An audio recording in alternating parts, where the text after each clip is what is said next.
I've got major issues with games trying to do too much recently. The standout example is my recent preview of Where Winds Meet, a primarily single-player Chinese action RPG with a co-op mode, added PvP and PvE elements, dungeons, and base building. It feels like games are trying to cram in as many genres as possible to appease different audiences, losing focus and making for an underwhelming experience. Imagine my disappointment then when, during this year's Gamescom opening night live, Kingdom Come Deliverance 2, my second favorite game of the year, revealed that its second expansion, Legacy of the Forge, will focus on Henry rebuilding a forge and his own private quarters. It looked like we were in for more peak base building slop. But after around 45 minutes with the DLC during this year's show, I see that I couldn't have been more wrong. While the central story focuses on Henry rebuilding his late father's forge, it's just an opportunity for more Kingdom Come Deliverance 2. And what could be better than that? Kingdom Come Deliverance 2 Legacy of the Forge is more than just a base builder. If you're aware of Kingdom Come Deliverance lore, Henry of Skalitz is the son of a blacksmith. It's something that he likes to mention during the game, often in quest lines that see him crafting or using swords.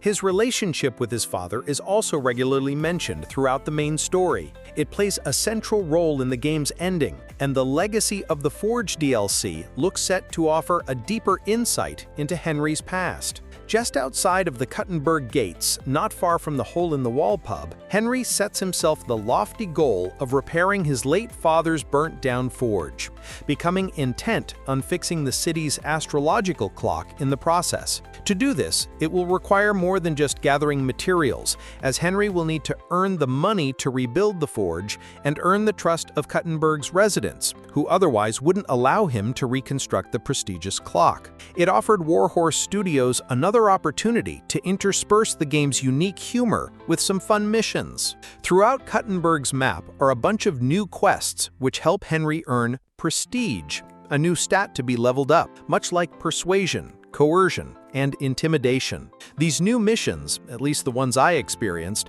were your typical Kingdom Come Deliverance 2 fare. I had to make a dueling longsword for one character, while I had to beat another at a game of dice. They were fairly simple, but offered Warhorse Studios another opportunity to intersperse the game's unique humor with some fun missions. Following the completion of the two quests, I'd earned enough money and prestige to start rebuilding the forge. This was a pretty simple experience. There were effectively 3 catalogs, one for the building's facade, one for the inside, and another for the garden. Here, I could select a range of items based on my prestige level and cash reserves to instantly redecorate the property. I focused on the garden during my time, building a lovely new well, a pigsty, and some workshops for different craftsmen, each of which provided a passive buff to Henry. It was a fairly shallow experience, but it felt like it was there more to complement the missions, rather than being the core focus of the expansion. Any excuse for more Kingdom Come Deliverance 2 is good with me, but Legacy of the Forge provides genuine intrigue. It's a great opportunity to peek into Henry's past,